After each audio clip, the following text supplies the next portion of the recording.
Yo, yo, yo, what is going on, guys and gals? We're back on Small Ball. Today is Thursday. Now, we did a show Tuesday, and it didn't exactly go according to plan. There were some technical difficulties. The network connection was pretty shaky, and unfortunately, I think that my viewership got booted from the stream midway through. So if you weren't able to catch the stream live, of course, you can go and revisit it, the recorded version. But enough on that. We are here today to bring you guys another live show here on Small Ball. It's going to be a really fun show. We have two guests coming on today to play another edition of Showdown. So, again, I'm going to reiterate the rules for you guys, my viewers, and for our contestants. And after our trivia game, and again, I will explain how that works, we are going to get into a little bit of stuff about the debate that I was having on Tuesday with our guest. More on that to come. I also want to talk a little bit about something else going on in the baseball community, but that is neither here nor there. I guess it's more there because it's going to happen in the future. So here we go. In a couple minutes, I'm going to invite our guests onto this stream, and we're going to play another edition of Showdown. Before I do that, though, I have to, of course, as always, notify the world that we are live so they are well aware and able to hop onto this stream. So as I do that, again, thank you very much for joining me today. It's going to be a fun show. If you weren't here for the prologue of the show, we are going to have a trivia game, another edition of Showdown, and then we're going to talk about something else in the baseball community. And then we're going to talk about another piece of the debate that I want to cover that I was talking about on Tuesday. So, as I notify the world, I'm going to get into the details of how this showdown is going to work. So, as always, it is a two-player game. Excuse me, I'm just notifying the world here. We're live, just so everyone is clear on that good stuff. So, our first viewer has joined us. We have alongside us Linus Lawrence from New York City, New York. Linus, how are you doing this fine evening? I am doing fine. Thank you for asking. Wonderful. So, if you could add our second contestant to the call, that would be great. If you're unable to do so, I can, but in the interest... I did already. Oh, hello. Oh, he is here. Here. It did not show up on my device. So, another guest to introduce to my viewership. This is Ben Lauren, also of New York City. Ben, how are you doing this fine evening? I'm doing very well. How are you, Tristan? I'm doing very well as well. So I had planned to actually talk about some stuff before we got into this game, but in the interest of time, because we are starting a bit late, I want to get to the game first to let our viewers, or rather let our contestants depart from our stream if they need to do so. So as I explain these rules to my viewers, hopefully my contestants as well can get a good grasp of what's going on. So the name of the game is Showdown. And this is how it works. Listen very carefully. It sounds pretty confusing. It is mildly confusing, but it'll become more clear as we go. So, two contestants playing against each other. Now, there are two stages to this game. There is the head-to-head stage and then the elimination stage. In order to advance to the elimination stage, and only one of you will do so, you need to accumulate more points than your opponent. And this is how that works. There are 4 categories of questions. I will read those categories in just 1 minute. But in each category, there are 4 questions, each of which has a point value assigned to it. 1, 2, 3, or 4, depending on the difficulty of the question. So there is a 1-point question, 2-point question, 3-point question, and 4-point question in each of the 4 categories.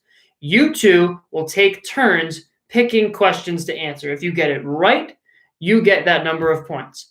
If you get it wrong, your opponent has the opportunity to steal that number of points by answering the question correctly, or they can pass, because if they take that opportunity to steal and answer incorrectly, they lose 1 point. Now, here's where it gets a little bit confusing. You have to select 2 of each valued question over the course of the game. So, for example, you have to answer 2 1-point questions, 2 2-point questions, 3 3-point questions, and 2 4-point questions. So, select your question strategically. For example, maybe, questions that you're not, or categories that you're not as comfortable in. Maybe you go with some less valuable questions, and categories that you feel very confident about, maybe you go for a 3 or a 4. All that stuff is probably a little bit confusing to those of you who aren't familiar with this game, but it will become more clear as we go. The winner of the head-to-head round, and that is whoever accumulates more points, moves on to the elimination stage, in which case they will answer 4 questions, 1 from each of the 4 categories, and if they are able to do so correctly for all 4 questions, they will win a prize, which is, again, a small ball t-shirt. Are you guys ready to get going with this game? I think so. Any questions before we get going? I know it's a little confusing, but basically, when I ask you a question, just answer it, and we'll kind of go from there. It's not as complicated as I'm making it sound. I'm not the best at describing things, as you guys can probably tell. I'm a little bit wordy. I like to sort of elongate my sentences for no apparent reason. But without further ado, Linus, Ben, good luck. Let's begin. Which one of you would like to go first? Do you care? I can randomly generate it if you can't decide, but there's really no advantage to going first. Would one of you like to do the honors? I can go first. Wonderful. So let's have Ben select the first category. I'm going to read them now in a second, but how this is going to work is Linus rather. Linus is going to select the first category, and then Ben will select the question from that category he would like to choose. And we're going to do each category separately. So we have to finish one category before we can move on to the next. Viewers, I hope this is making sense to you. If not, you'll probably pick it up as we go. But here we go. The categories are bizarre stats. So you're testing your knowledge of some interesting statistical feats that have occurred in Major League Baseball history. Great plays is the second category, testing your knowledge of plays, spectacular catches, throws, things of that nature, and just testing your knowledge on all of that stuff. Third category is rookies, so all about players in their rookie season. And catchers is the fourth and final category, testing your knowledge of course, catchers. So Linus, you will do the honors of selecting our first category, and Ben, you will do the honors of selecting our first question. Are you guys ready? Yes. Let's do it. Linus, great plays first. Okay, a very, very interesting category to start us off. Ben, would you like the 1, 2, 3, or 4-point question from the great plays category? I'm going to start with 1. Okay. Simple. Okay. Here we go. In the final regular season game of the 2014 Washington Nationals regular season, Jordan Zimmermann threw the first no-hitter in franchise history, topped off by a diving play to record the final out by which Nationals outfielder?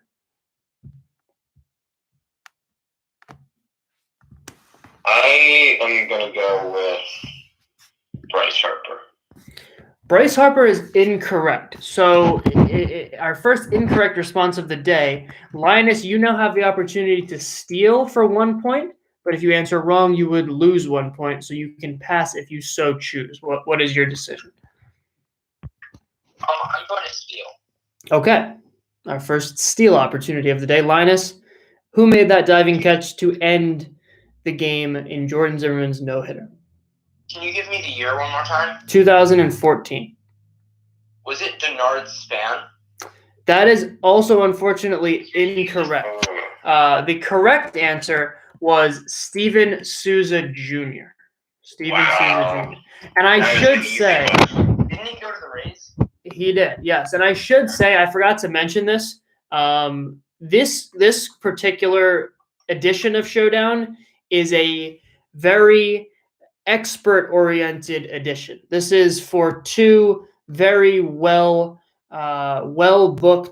baseball scholars, such as yourselves. So I don't expect even these 1 point questions to be free correct answers. So don't expect them to get too much more difficult. I mean, I think all of the questions on here are definitely difficult for the casual fan.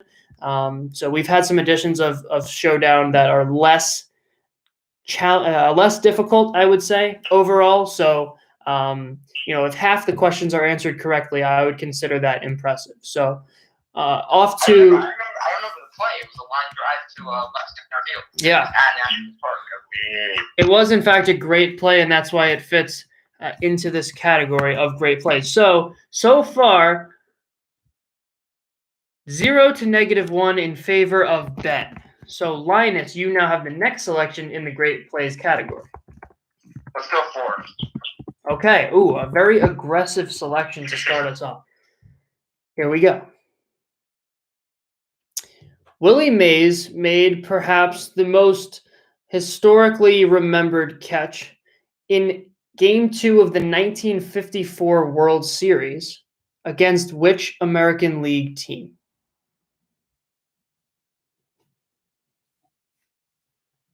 There aren't multiple choices or anything, right?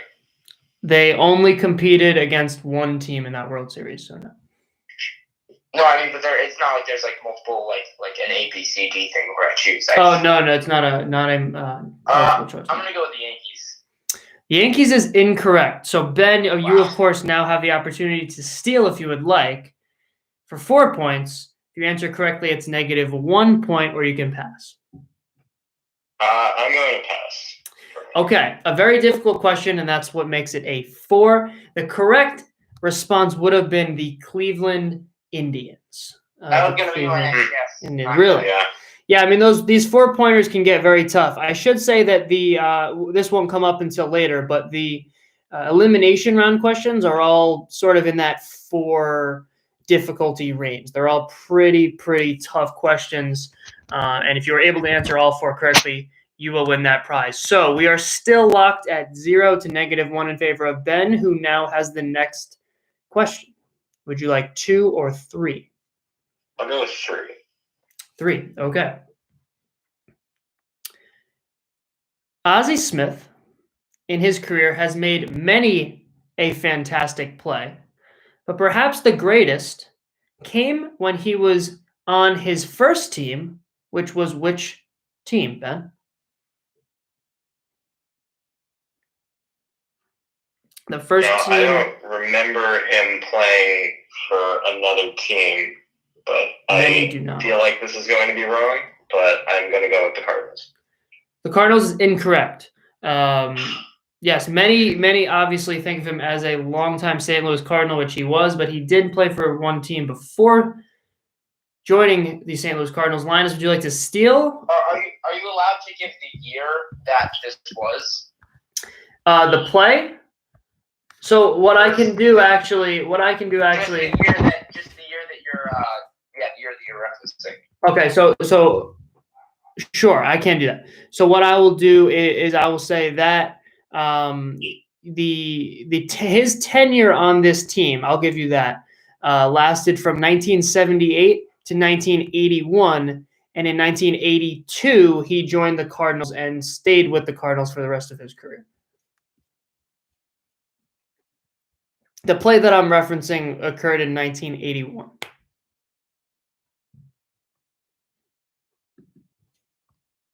You may pass or you may attempt to steal. I'm going to pass it. Okay. The only team that Ozzie Smith played for besides the Cardinals is the San Diego Padres. He played there until his age 26 season, and when he was 27 in 1982. I was going to guess either that or the Phillies. I'm going to stop passing. These are tough. You know what? These are tough questions, so I can understand the sort of conservative approach. But at some point, one of you is going to have to be, obviously a little bit aggressive. I'm aggressive from now on. All right. So now, Linus, you are now stuck with the number 2-point question. And this, if answered correctly, would bring you ahead of Ben. Are you ready? Yes. Okay, wonderful. In the 2002 All-Star Game, Torrey Hunter robbed a would-be home run, from which National League slugger?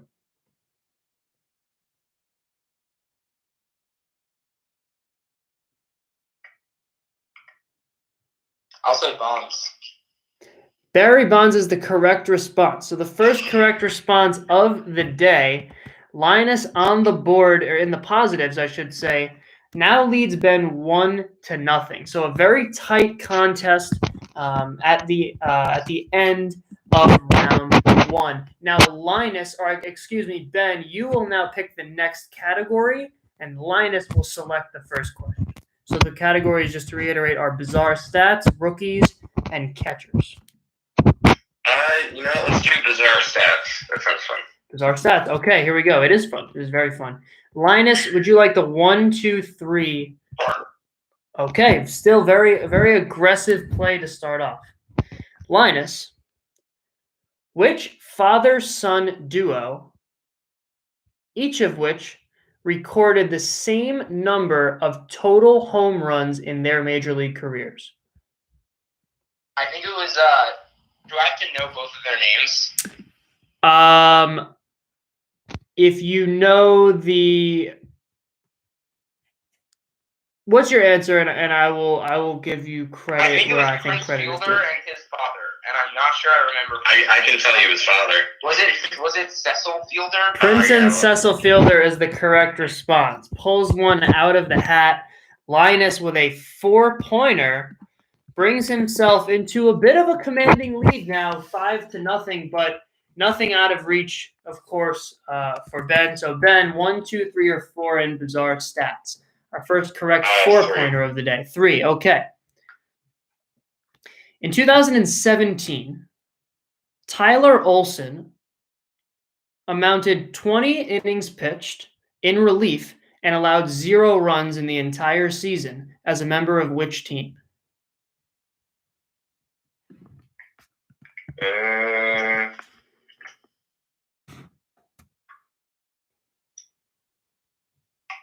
Was it the Mariners? The Mariners is incorrect. Linus, you can steal if you would like or pass. I'll steal. Oh, interesting. Okay. Was it the Cardinals? The St. Louis Cardinals is incorrect. So you don't lose the value. You only lose 1 point, bringing you down to 4. Was it the Giants? It was the Cleveland Indians. Tyler Olson, relief pitcher for the Cleveland Indians. Now the score is sitting at 4-0 in favor of Linus. Got a bit closer. And Linus, you now have the next selection. 2. Number 2. Linus, can you name 3 players in Major League history who have hit 4 or more home runs in one game? 3 of them. So what I'd like you to do is sort of lock in 3 players, and if all of them are correct, then you will get the answer correct. Is there any partial credit? No.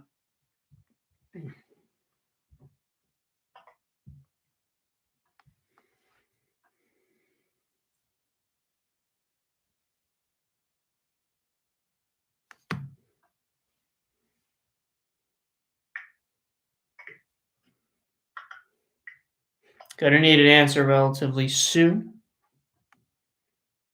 Dang, I don't know 3. I know 2, I think. Okay. They both have recent. Give me those two. I know JD Martinez had one. Okay. With the Diamondbacks in 2017.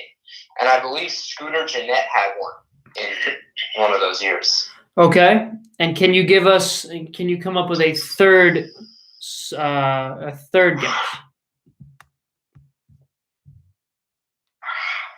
I'm trying to. I know that there was another one also relatively recently.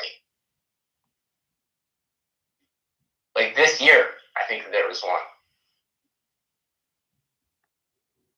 Okay. Give me one more second. I'll give you 10.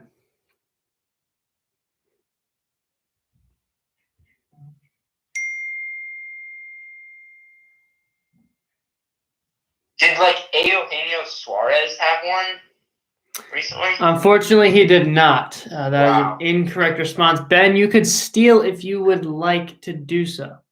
Do I have to name 3 more? No. 3 that Linus didn't say? No. Just one more? Oh, wow. Well, I don't. The 2 that Linus named aren't necessarily correct. You know. So I didn't. Oh, okay. Yeah. Okay. So you would just have to name 3. Ones that Linus said? You can if you would like to. Okay. Well, I believe that yes, JD Martinez did, and Scooter Gennett also did, and I'm going to say Lou Gehrig. It's the last one. All 3 of those players did, in fact, homer 4 or more times in a major league game. So that is correct. A steal for Ben and a clutch one at that. He pulls himself to 1 point now behind Linus. Linus now leads 4-3. 4-2. Who did it this year? Didn't someone do it this year? The most recent was JD Martinez back in 2018. Wow. What's interesting is that 12 players in the National League have done it, but only 6 in the American League. The most recent in the American League is Josh Hamilton. Yes. Right. So Linus now leading 4-2, and Ben is now going to receive the 1-point question, which is this. Which player batted exactly .247 in 4 consecutive years from 2015 to 2018? There's a layup. Who is Chris Davis with a K? Chris Davis with a K is, in fact, correct. So a 1-pointer for Ben, and now he pulls himself ever so much closer to Linus, now trails 4-3. And Ben, would you like to go with rookies or catchers for the third and what's the word I'm looking for? Second to last. Penultimate. Yeah. Penultimate. There you go. Penultimate category. Thank you, Ben. Well, Linus got first. Linus got first. I didn't hear you, Linus. Sorry. Like JD Martinez and Scooter Gennett, I got it first. There you go. Let's do catchers. Okay. And which question would you like, Linus? 4. Interesting. Okay.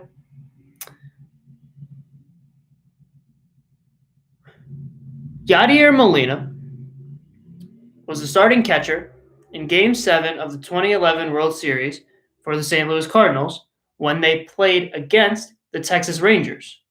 Who was their catcher in that game? So the Rangers catcher in the 2011 World Series. Correct.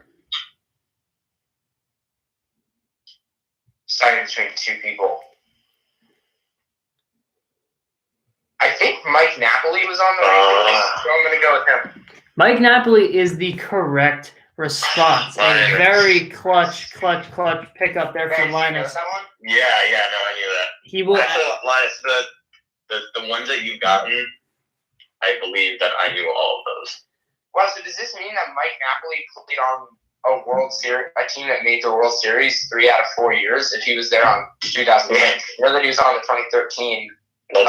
Very, very true. Yes, Linus now doubling his score. That's like Neil Walker losing the wild card game in 14, 15, and 16. Is that true? I did not know that. That is interesting. Linus, you have now doubled your score from 4-8, and now lead Ben 8-3. Ben, you have the next selection. However, I'm gonna have to go 3. All right. Mike Piazza has the record for the most total home runs by a National League catcher. Ben got the Piazza question.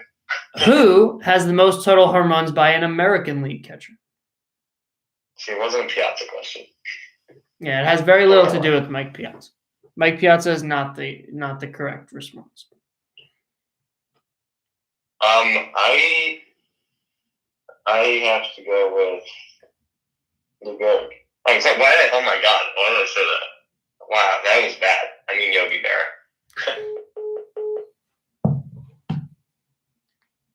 I think we've just gotten disconnected actually from our contestants. That's unfortunate. However, Yogi Berra is the incorrect is one of many incorrect responses, and I think Ben will probably not be happy to hear that. Ben, I think we got disconnected for a second there. Could you just do me a favor and add Linus to this call, please? And okay, we've been disconnected once more. Like I said, the correct response is not Yogi Berra. However, we can have a steal opportunity by Linus if we do happen to reconnect. And Linus, are you there? Yes, we're both here. Okay, great. Yeah, I think we got disconnected. So before we did get disconnected, Ben gave an incorrect response of Yogi Berra for the most American League home runs. I'll steal. Oh, okay. The steal opportunity. Say that one more time. How much is it for? How many points? 3. Yeah, I'll go with Carlton Fisk. Carlton Fisk is correct. Linus pulling away now.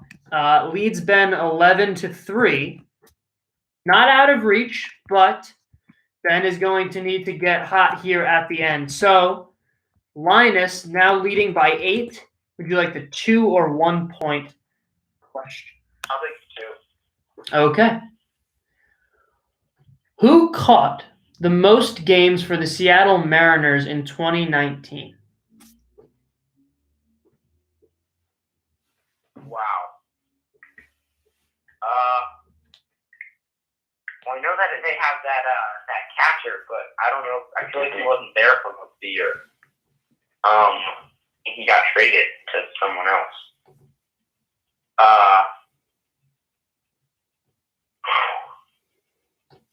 Sorry to change people, but I'll go with, I think Omar Narvaez is a Mariners catcher that was there last year. Is that your final answer? Yes. Omar Narvaez is the correct response to that particular question. Linus. Where is Mike Zunino? What team was he on? He is on the Tampa Bay Rays. Oh, right. They had a weird trade before 2019, right? Mm-hmm. Yes. So, Linus, you now lead Ben by 10. The Malik Smith trade. Exactly. Precisely. Right. That leaves Ben now with the 1 point question. There are only 11 points remaining on the board. So Ben is going to have to get really hot and hope for some incorrect responses from Linus for which he could steal. So Ben, the 1 point question in the catchers category is, who among qualifying catchers had the highest caught stealing percentage in 2019? Very interesting.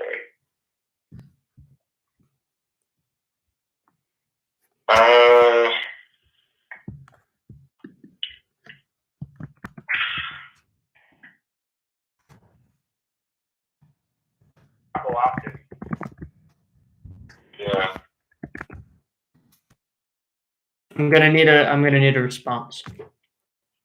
Okay. Was it JT Realmuto? JT Realmuto is in fact the correct response. Okay. So Ben I would have gone Gary. keeps himself in it. Gary Sanchez, unfortunately, was 18th among starting catchers in caught stealing percentage. JT Realmuto led the way with a whopping 46.7%. Unfortunately, Gary Sanchez's was only 22.8. All right, Ben, then you can never tell me that Gary Sanchez is a good defensive catcher again.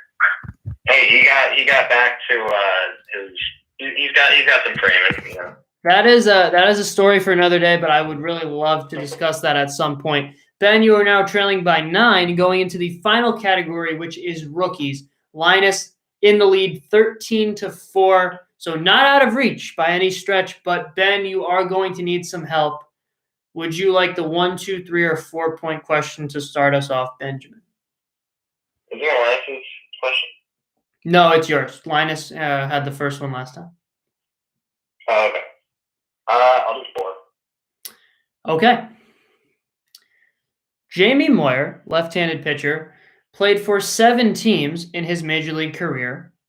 But which team did he play for in his rookie season? Jamie Moyer? Indeed. Wow. This is a very interesting question. I believe he started with the Cubs. The Chicago Cubs? Is that what the team that you're referring to? The Chicago Cubs is correct. Ben keeps himself in the game. I am astounded. You did not sound particularly confident when I read that question, Ben, but really just pulls one out of the hat and brings himself back.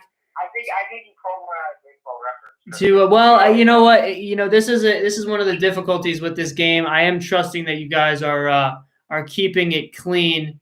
And just by the honor code, I'm going to continue to do so. But Ben pulls himself back to within 5 points of Linus, 13-8. Now, Linus, you have the next selection, 1, 2, or 3. And just to reiterate, there are 6 points remaining on the board, and Ben trails by 5. So 3. Linus, this would essentially clinch a spot in the elimination round if you correctly answer this question. Here we go. Before Ichiro Suzuki became the second major league player to win the MVP in his rookie season, who was the first player to do so?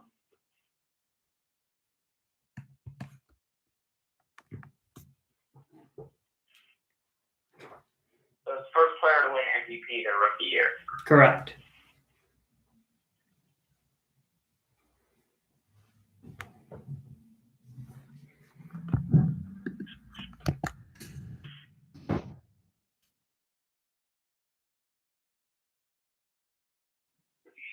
I'm gonna need a response. I feel like there was someone in like the 70s or something. I feel like it was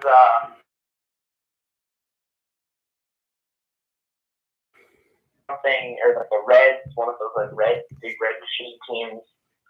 I'll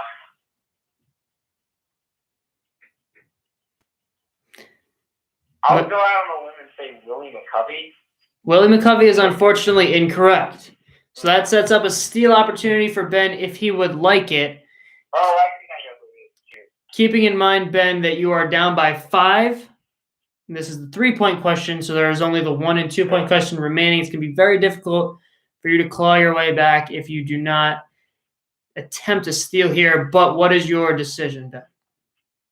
Yes, I do not know this, but I believe I have to go for it. So theoretically, I believe it's possible, but Linus would have to make some big mistakes for you to claw your way back. So would you like to take a shot at it? I will say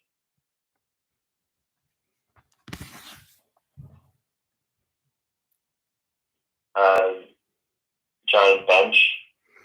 Johnny Bench is unfortunately incorrect. So Ben loses. Griffey? It is not Ken Griffey, actually. Oh, very, very difficult question. Probably could have been a 4-pointer. The correct response. Is it a big red machine person? No, but you got the color correct. It was Fred Lynn of the Boston Red Sox in 1975. Wow. Yeah. 75? 75, yes, that is correct. Wow. That's a little out there. Yeah, it is. It is. So Linus actually has now clinched his spot in the elimination round. Congratulations, Linus. But to top it off, just to knock out these final 2 questions, Linus, would you like the 1 or 2-point question? 2. Okay. Which pitcher earned a victory in Game 2 of the 2013 World Series to become the 17th youngest person to win a World Series game?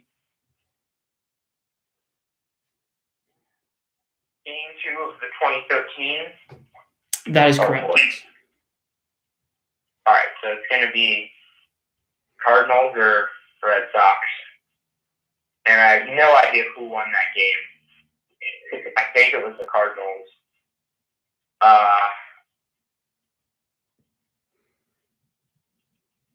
You said 17th youngest. Can you give me their age? 22 years of age.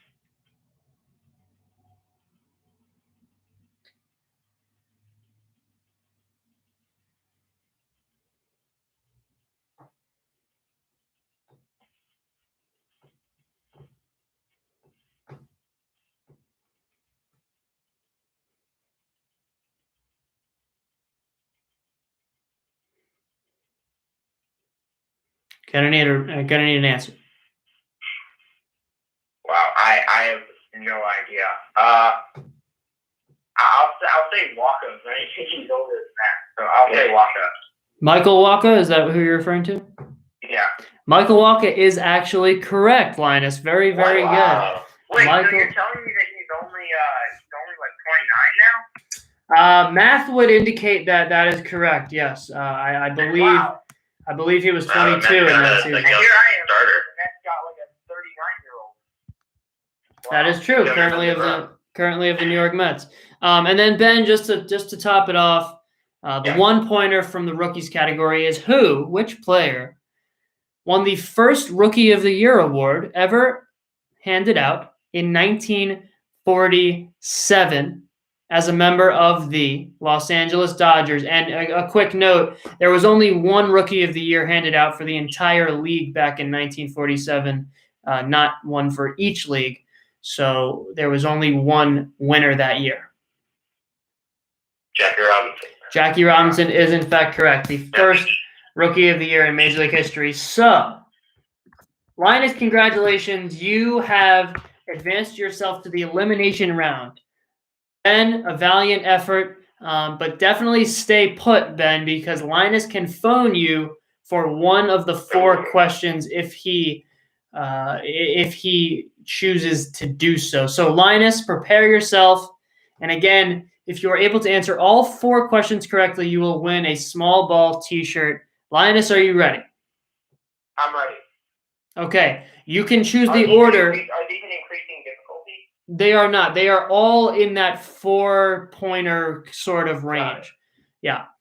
So you can select the order of the categories that from which you would like to answer your questions. So again, let's go with the bizarre stats. You'd like to go with bizarre stats first. Okay. Linus. Who is the only player in 2019 to amass 20 home runs, 20 or more home runs, and 40 or more stolen bases?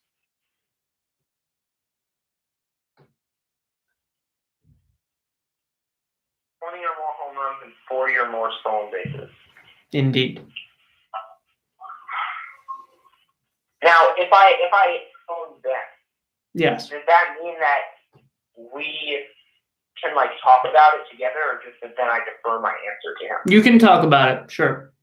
All right, I'm gonna phone Ben in on this one. All right. So can you repeat the question? I can. So Linus, using his one phone opportunity. For Ben to give him a little bit of help for this question, who was the only player in 2019 to accumulate 20 or more home runs and 40 or more stolen bases? So we get to discuss this then. Yes. So I'm thinking, not many people stole 40 or more bases. So, yes. I think that Whit Merrifield stole a bunch of bases. Mm-hmm. I don't know if he got more than 20 home runs. Did Acuna not get to 40? I think Acuna didn't get to 40 something. I forget what, but I think that he didn't get to 40. Yeah. So I think I'm just trying to think of other people who would have had 40 or more stolen bases. Mm-hmm. Yeah, it's definitely rare today. Is there anyone else who would have gotten that many stolen bases? And who would have hit that many home runs? Oh, did Paul Marte pass? Yeah, I don't know if they send them though. Just because maybe Oh, might be Trey Turner might have done that. Yeah. I don't Yeah, know if he has that actually I sounds really good. I don't know if he hit 20. Did he hit 4? Yeah, I mean, did he hit 20? I don't know. I feel like he usually hits like 15 or so. I could be totally wrong. I'm gonna need you guys to lock in an answer pretty soon. I think Turner and Merrifield. I think probably Turner. What about I think there's gotta be another one. Just trying to go through the division. Baez is fast, but I don't think that he steals that many bases. Didn't Villar have a lot of stolen bases last year? Who? Jonathan Villar. Oh, that's interesting. I don't know. Did he hit 20 though? 20. Yeah. Was it like a play on the Twins? I'm not that familiar with the Twins, so I feel like it could have been someone. No, the Twins were on power last year. Getting a bit suspenseful here on the first elimination question. Linus and Ben, I'll give you another 30 seconds to come up with your final answer.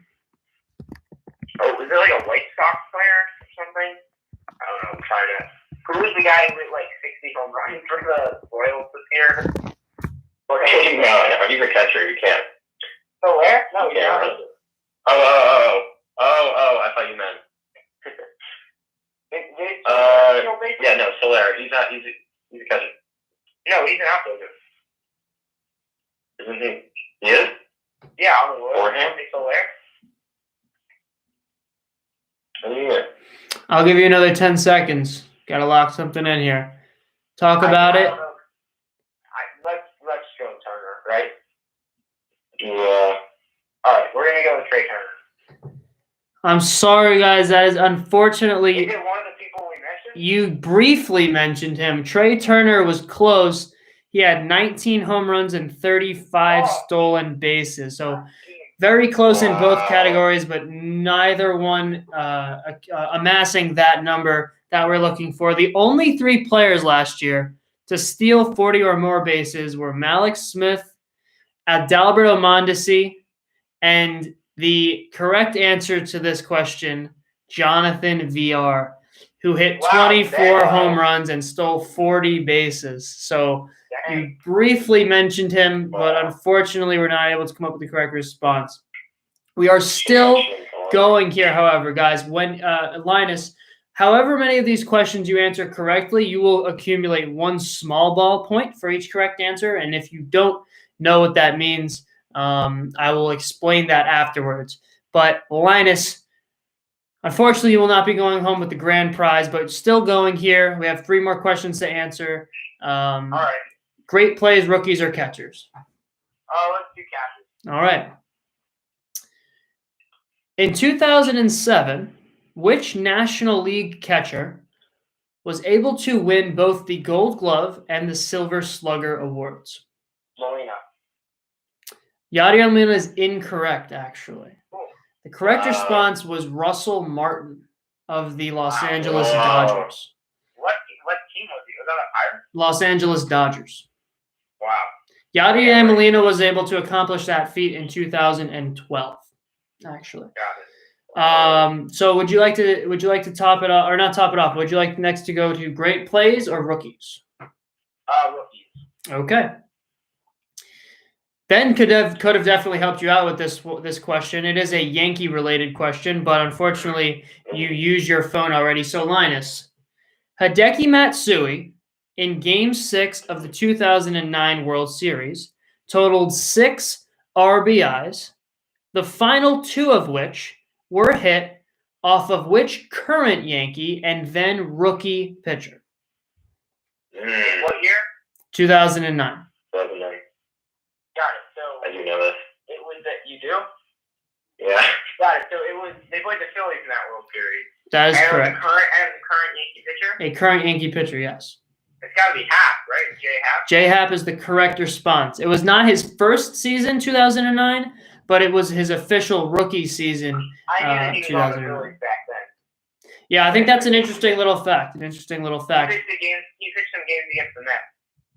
Oh, did he? Yeah, I mean, at that point the game was not out of hand, but I believe it was 5-2 3, I believe, when Matsui doubled to knock in his 5th and 6th runs of the game. So, Linus, that's one correct response. And now the final question of the day, Linus, from the great plays category, here it is.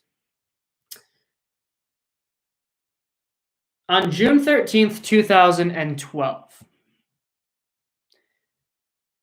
to lead off the 7th inning of a particular game, Jordan Schaefer hit a line drive to center field on which Gerardo Parra laid out to preserve a perfect game for which pitcher?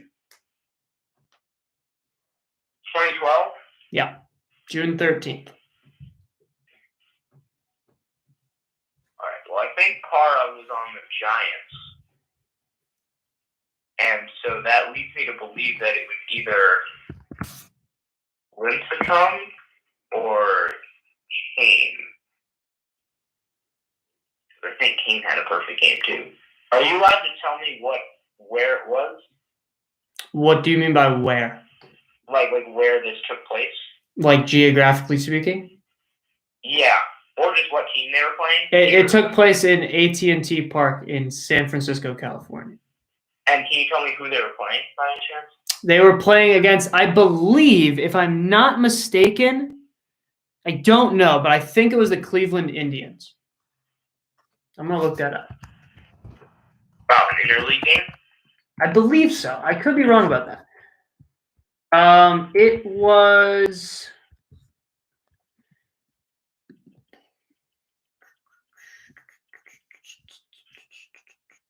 the Houston. Oh no, I thought I saw the Houston Astros. I'm not sure. It was the Houston Astros. Yes, the Houston Astros, who were at that point in the National League, I believe. So.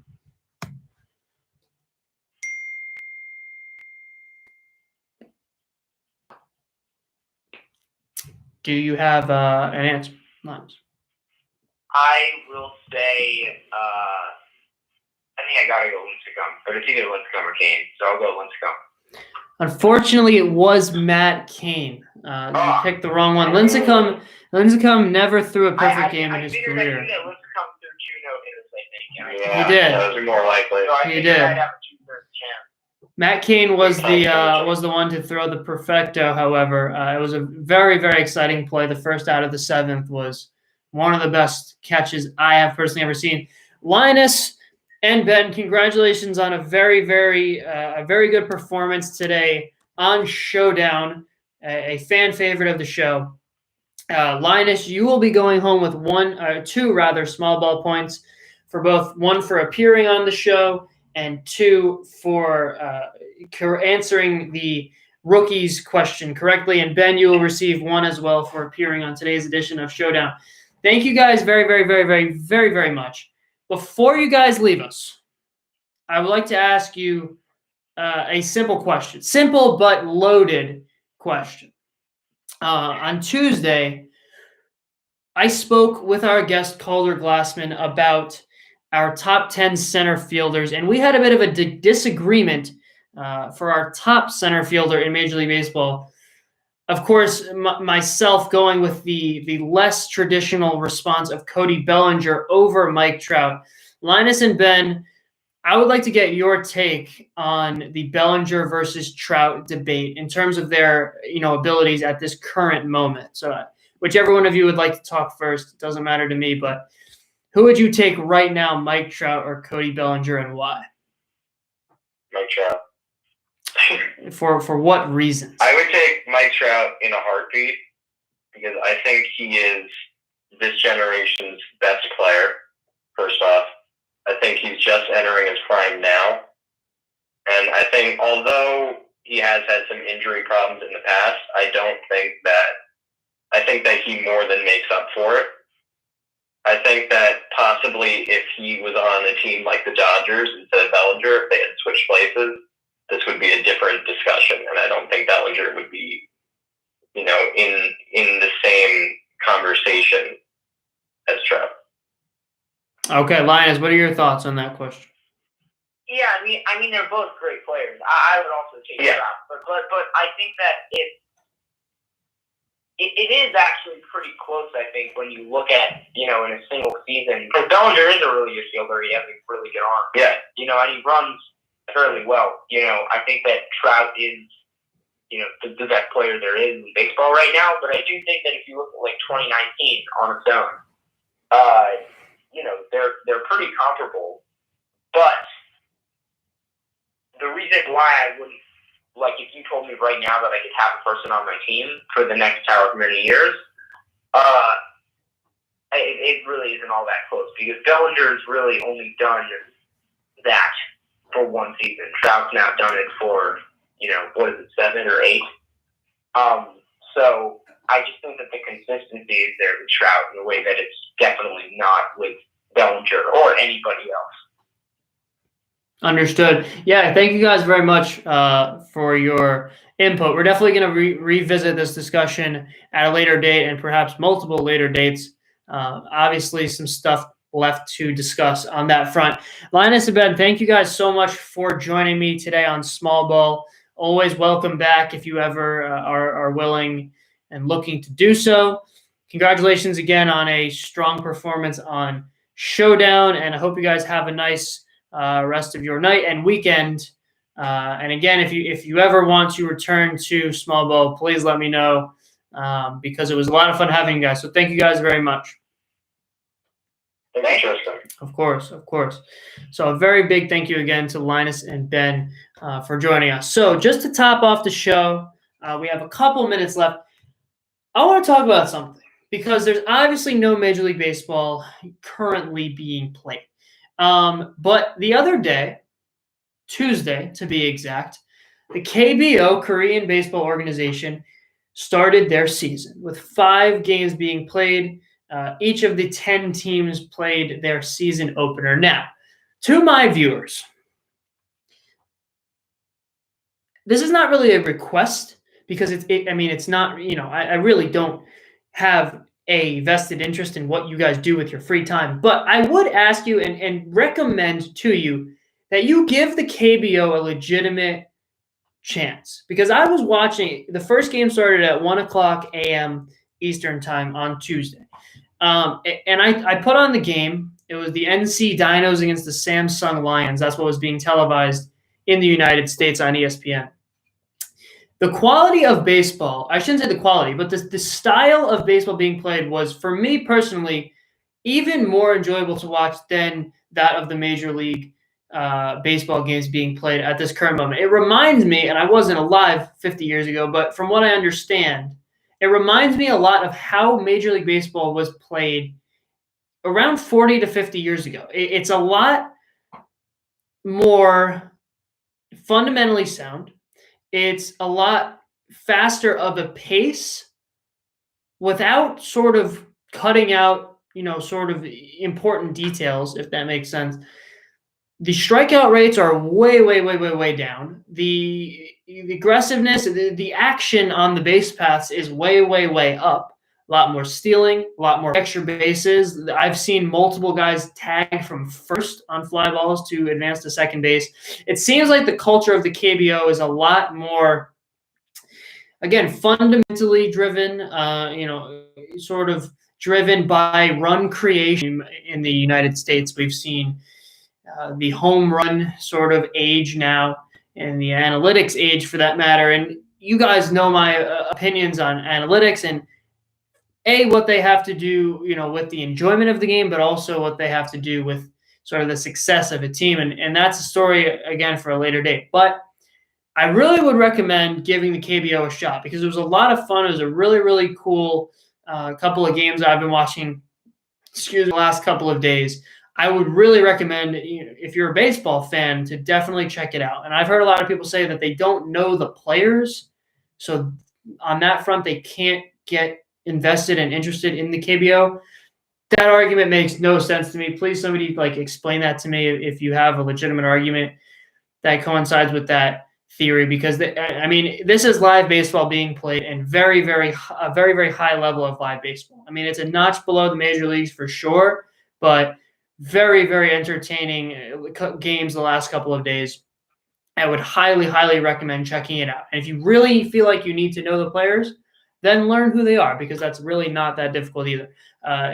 Sungbum Na is the probably the most relevant Korean baseball player to the major leagues, because he, in the next couple of years, most likely will be making the trip over to the States. He is probably the most highly touted prospect in the KBO right now of the NC Dinos, and actually homered in that opening game back on Tuesday. So a very exciting player to watch. There's all kinds of players that are obviously very exciting to watch. A couple former major leaguers as well. Eric Thames, a couple of years ago, sort of rejuvenated his career back in the KB years. 3 years he played there. He won an MVP there, and obviously came back over to the States and had a lot of success. Josh Lindblom recently signed this past offseason, signed by the Milwaukee Brewers out of the KBO. He was last year's KBO MVP as a starting pitcher. So a lot of great baseball being played over there in South Korea, and I highly, highly recommend you guys and gals checking out some of those games. Obviously, they're not in an ideal time over here in the United States. A lot of the games are televised at 1 a.m., 2:30 a.m., some at 5:30 a.m., but they do show replays of the games. There's a game, I believe there was a replay of a game today at 2 p.m., so they're making it pretty user-friendly and easy to check those games out. So again, I highly recommend giving the KBO a legitimate shot, because I came into it expecting to enjoy watching those games, and it exceeded my expectations and then some. So again, it's live baseball being played, and a lot of people, sort of see it as, the only option really. It's kind of like the last resort for watching live baseball. I would put it up there against, the MLB in terms of my personal enjoyment, in watching those games. I'm going to continue, I'm pretty sure I'm going to continue watching the KBO, after MLB comes back, and there are still games being played over here in America. I think I'm still going to continue to watch those KBO games, just based on the couple of games that I've seen so far. It's really, really a good time for me personally. And of course, it's